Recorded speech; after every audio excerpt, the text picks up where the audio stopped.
seriously, followers, listeners, and beautiful people.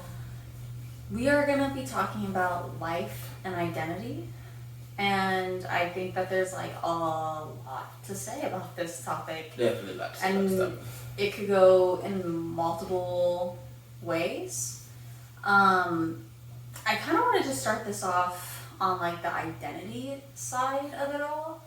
And kind of go with like, not necessarily a story, but maybe an example that identity means a lot to people, right? And how you identify yourself is really important. And I knew someone when I was in my graduate program in Australia that he identified himself by his sexual identity, like to the max. Like That's all we ever talk anytime. about. All we ever do. Yeah. Honestly though, like anytime we met someone new, he would be like, I'm bisexual, and these are these people's like sexual preferences. And at first I didn't care too much. I was like, whatever. But then after hanging out, It gets tired. it was because I felt like we were all getting put into a specific box. Not even asking for it. Yeah, and now like that's the only way that I would identify or that someone would identify themselves. But we all know that like how you identify is multifaceted. You know, there's so many.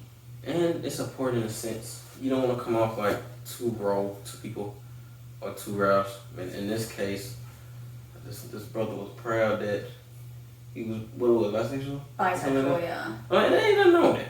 Everybody has their opinions on Oh yeah, I don't care Yeah. about that. It was more the fact that like it was, it was the talked first about, thing, and the first thing that he would identify for other people too. That's like abrupt. Yeah, like I wouldn't even really be able to introduce myself to other people that we would meet along the way in our friend group before he could be like, well, Megan's this. These are the things that she sexually is interested in. And it was like, For sure, me, I wouldn't want Oh. to have that off the rip as you meet me at all. Yeah. I would kind of leave like name, kind of what I do well, and while I I'm in think that area.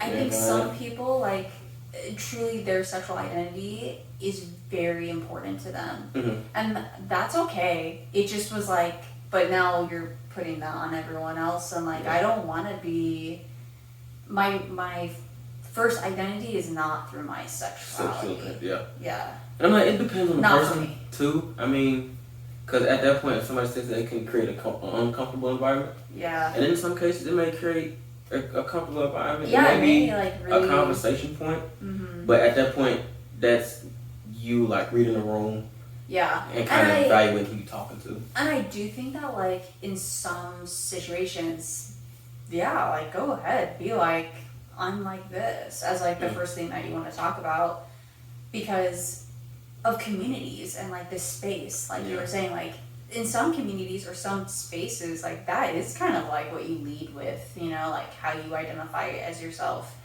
And I think to go on with that topic, I kind of wanted to talk about how like if you fit into one of these identities or you feel like you are part of one of these types of identities, right, which could be your sexual identity, could be your ethnicity or your race identity, it could be if you're disabled or able-bodied, you know, your place in standing economically, right? Like these are all identities, maybe not identities that you want to always associate yourself with or be part of, but you know, when is it appropriate to say that like you fall into that identity space and when is it not, and like things like that. And for my example with that is I do technically fall under like the disabled identity. I've had 3 open heart surgeries. I can do majority of things that I want to do, but there are actually things that I cannot You gotta do. do it with restriction now. Yeah, and and like thought, like I really have to think like, can I do that and like feel comfortable afterwards?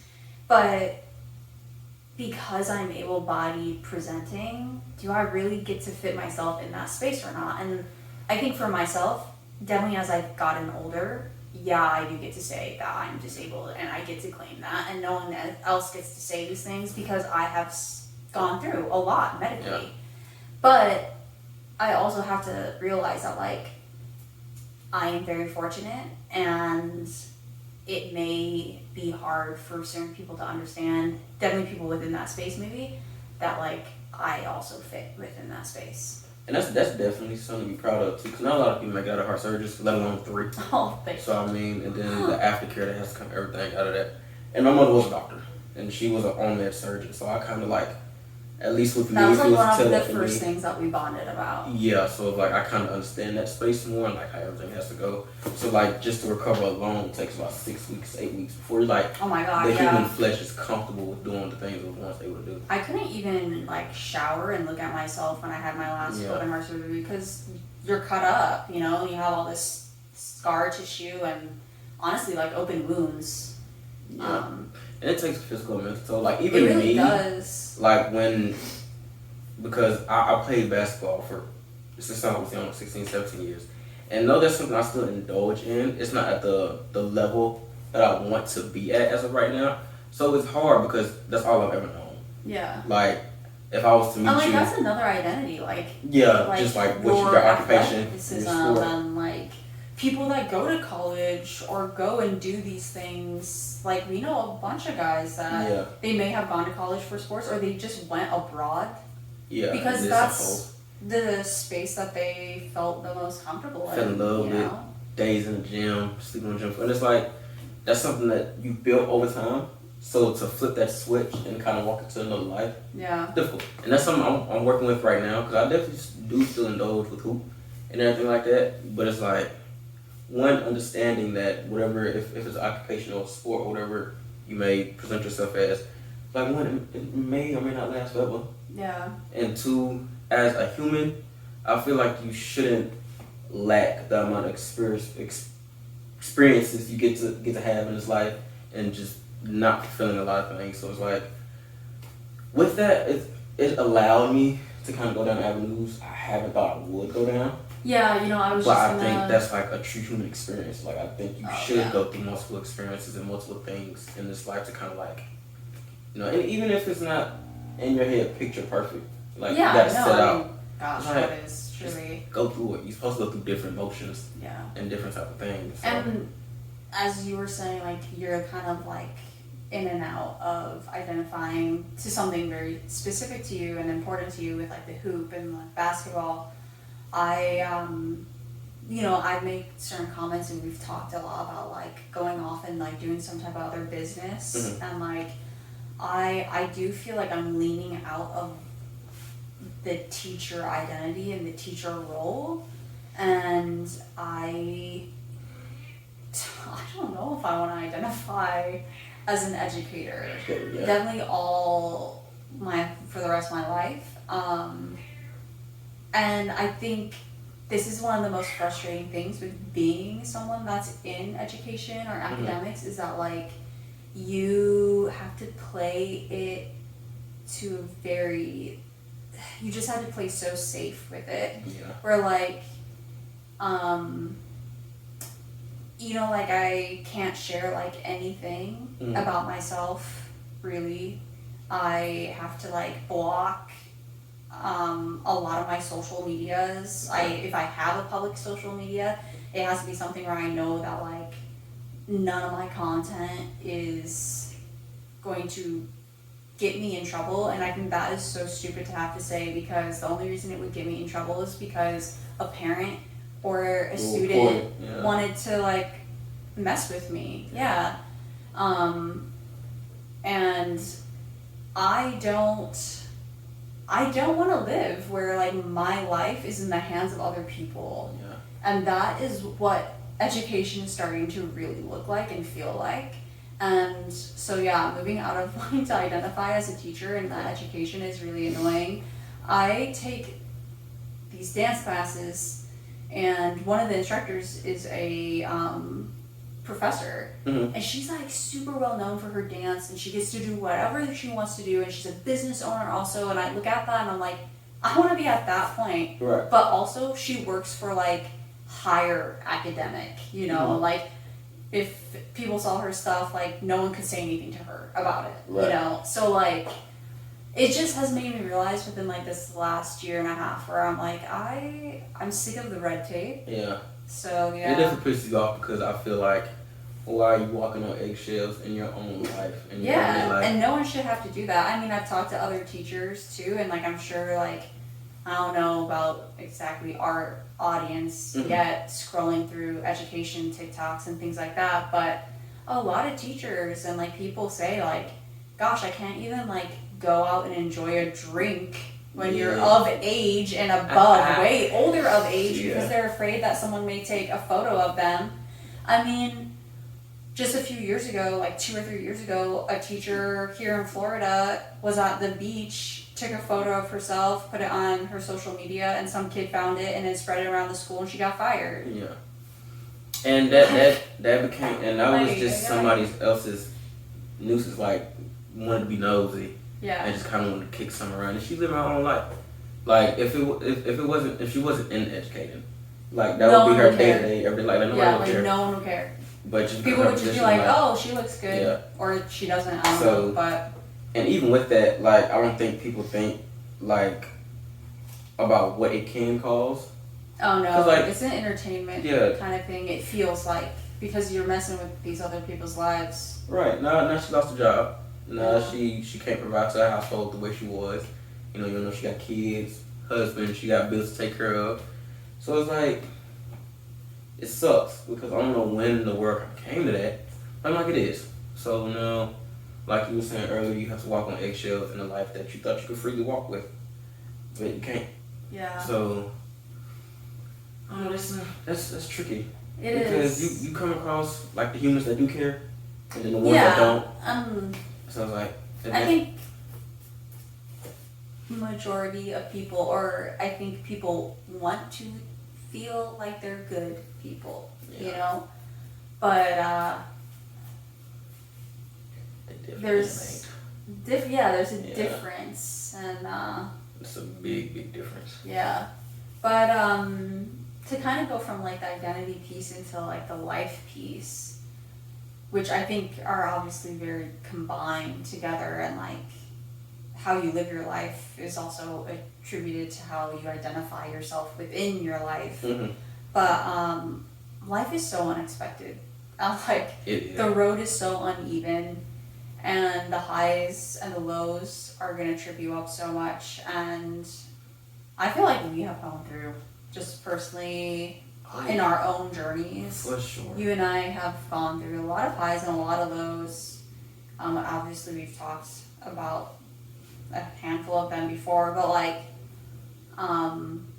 there's even students that I know that have told me certain things, or like certain things have happened within like their own life and families, and I'm just like, good gosh, like I just, well, if I was over there, I would I just die. feel like you're too young to have to go through some of that stuff. But then I think, well, I've gone through a lot of hard stuff when I was really young. Life is like a bullet. It just don't got a name on it. Yeah. It'll go for anybody. It'll go for everybody.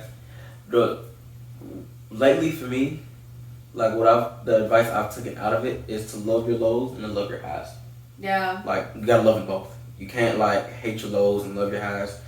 Like me, with me it's more of like a realization thing.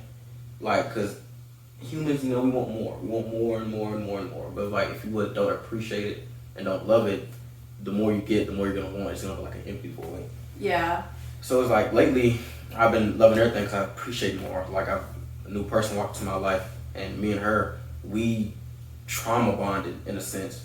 Yeah, that's honestly like some of the first conversations we had. Like that's how we started, and we went through stuff together. So it's like dark, deep shit. Deep shit. So it's loving your highs while you have them, and trying to maintain your highs to the best of your ability, and then loving your lows.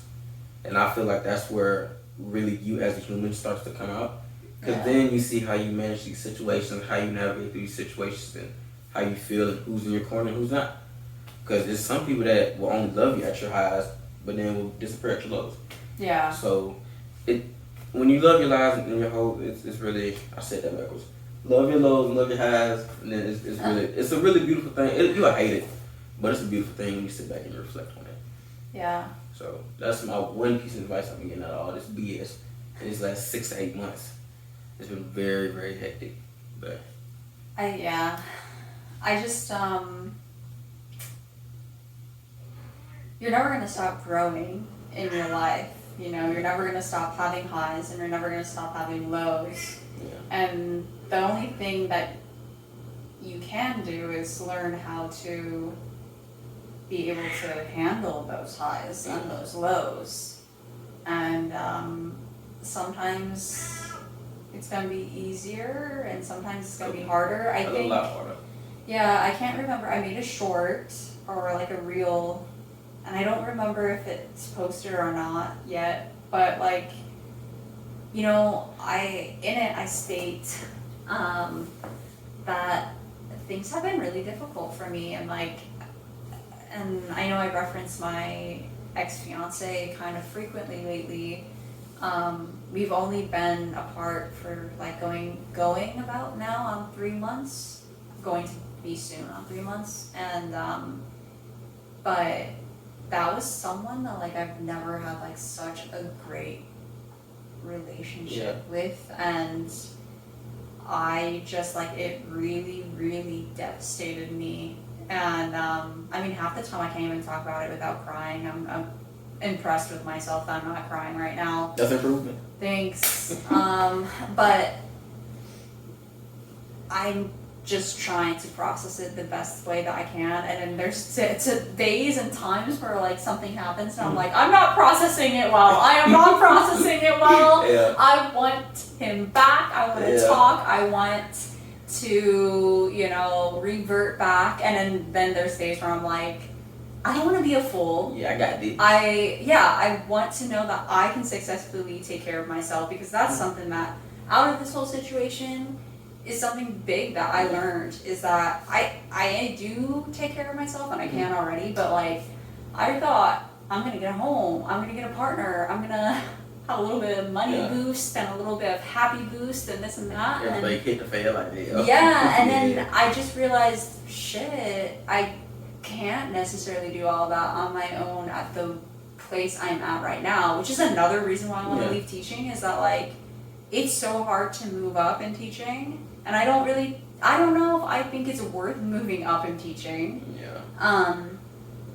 And you want that ability to expand. Yeah, and I just want that ability to like take care of myself truly at the level that I want to. And so through this horrible breakup, I think that's one thing I did get to learn, is like, how can I take care of myself better? Yeah. So. And as somebody sitting on the outside of all of this happening, another thing that I can add that I feel like you did really great out of is thanks. There's no specific way to grieve or feel. Yeah. Like, just go through it. If you gotta scream, scream. If you gotta cry, cry. If you gotta go for a workout and kill yourself in the gym, do so. If you wanna go for a drive, do so. It's every person is highly, highly sophisticated. Like, it can never be two copies of a human, or just a person's emotions in that sense. So everybody's gonna deal with it differently. This person gonna cry, this person just go look at the wall, suck it up, and move on with their day. Some people go bottle it up, some people talk about it. I do think that like people should talk about it. Oh, for sure. You know, like if you're someone that like struggles with your feelings, talk about it. You should try and talk about it. And I'm not saying you have to talk about it with like your parents or your friends. Yeah. Go seek a professional, or if that's like too much for you, just I don't know. But I think there's something to say about being able to discuss it, and even if you feel like you can't discuss it because you are like, I don't know, it's overwhelming. Yeah. That's still something to discuss. Right. The overwhelming is something to talk about. And to be heard. And from sure. there, you and with me, because I know I can relate to a lot of people. It was like, why would I go to somebody else but tell me something I already know? Yeah. Like, hey, just write it down, or whatever the case may be. I was like, cool. And I went. It was the same thing that I knew was going to happen. But it was like, you know, I just to let it out, I felt good. And I had a counselor at the school, Miss K, love her. But I was every like 4 or so months, I would just go in her room and I'll just give her like an update on my life. But it just felt good to let it out. Cause me personally, at least this year, like between November and like March, it was a very, very rough time for me. Cause like I didn't participate in the season that year, and I had some stuff going on, and I had to figure myself out, and life was just like this. So like, and to people it was like, oh, we love Jane, famous Jane, funny as ever and everything. Like, it was a couple nights where it's like I'm looking at the wall, I'm like, damn, I don't know what's gonna happen. A couple tears were cried, but that's just me as a human. Yeah. So it's like it happens, and it gotta happen. There's no way around it. And I, through this experience, because honestly this has been a tough one, but I have thought before through different things, like off and on, should I go to therapy, should I not? When I had my last open heart surgery, the doctors like came in when I was about to finally leave, and they were like, we're not setting you up with physical therapy because technically you don't need it, because honestly you just have to rest and heal, because you get your collarbone cracked open for open heart, if you didn't know that. Yeah. And but they were like, but we do suggest therapy because you just went through something super traumatic and you're going to have to go through like more traumatic recovery. Yeah. And so I've throughout my years I've thought on and on, should I go talk to someone, should I not? I've had my highs and my lows emotionally. Yeah. And like this has happened, and like I said, like I think I'm not crying right now because I saw my ex earlier. We had a conversation and I cried literally for like 2 hours with him. All the tears of them. They are kind of gone. But I even mentioned to him, like, I'm like, I might go to therapy because this is a lot of emotions that like I'm struggling with. But like, I don't think I'm struggling so bad that like I can't take care of myself, which I'm very grateful for, that like I'm not so in deep. I mean, the first 2 weeks was really, really hard, but I had family around. I had family that actually came and stayed with me because I was, you know, and I had a few really good students that just knew what was kind of going on a little bit, because you know you gossip with your kids, but yeah, that was really helpful. But I guess my whole thing is just that like talking is good, and like figuring out where you're at is really good and really important. One reason why I don't know if I'll go to therapy though is because I'm a teacher and I have horrible health insurance. Yeah. And I know a few other teachers that go to therapy and they have struggled to find a good therapist because our health insurance is so bad. So I heard the horror stories about them. I'm just gonna always keep kind of throwing in how education needs to change. So but talking is good. I'm like, getting it off your chest, because there's only so much a human can kind of bottle in, because then it takes a toll on the mind, and then your mind and heart is at war like all the time. Yeah. And that's something you kind of want to avoid. So I'm like talking about, and you can even do something I call ghost talking. Like just shut yourself in the room and talk to yourself. Oh yeah, like talk to the wall. Like, because at that point, words will kind of flow better. Yeah. And like things will sound better because it's coming straight off a thought. It's not like you have to think about it and I don't want to tell her this. So like I'm not gonna, so she don't think I'm psychotic, try to send me to the psych ward. You know what I'm saying? So it's like when you could just like let it out physically, it just feels a lot better. Yeah, another thing that makes me think that I do is if I have like this mass amount of like emotions that I have to get off my chest, sometimes I type it all out in a text message to that person, but then I erase it before I send it. Yeah. But like it was like I just needed that act of this is what I want to say, but okay, I don't need to say it. It's like you lining up the punch, but you ain't throwing it. Yes. It's just you Yeah. want to punch him, I but you can't like do to it. start So you throwing punches. So. just bring it back, put it in your pocket. But yeah. Yeah. And I know that this conversation has kind of segued from like identity and life to, Yeah. you know, taking care of yourself, but it all does kind of, It's all it for a all goes purpose. together. So take care of yourself. Don't let yourself blow up. We need you here. We don't need you doing nothing stupid. We gotta get rich. Yeah. And we need matching pink Porsches. So I'm going to get my pink Porsche. I don't care what anybody say. I'm going to get it. So look, take care of yourself for real. You need yourself here. Not even for anybody else. Just make sure you're straight. Make sure you take care of yourself. Your health. Yeah. Health is wealth. So other than that, Yeah. Make sure you follow. on all socials. Don't be We shy. love having you all around, and drop a comment on any of the things that we talked about. Identity, how you identify, how you may want to identify, life, how hard it is, how great it is, and breakup advice, You can follow. relationship advice. That'll be a good one. You can follow the Spotify, the Instagram, TikTok, YouTube. It's JK6 and everything. Yep. I think on Instagram, I think it's just with an underscore. Yeah, there's like Yeah. a few variations, but if you just write Yeah. in JK seriously, It should you'll pop find up. us. So, but until next time.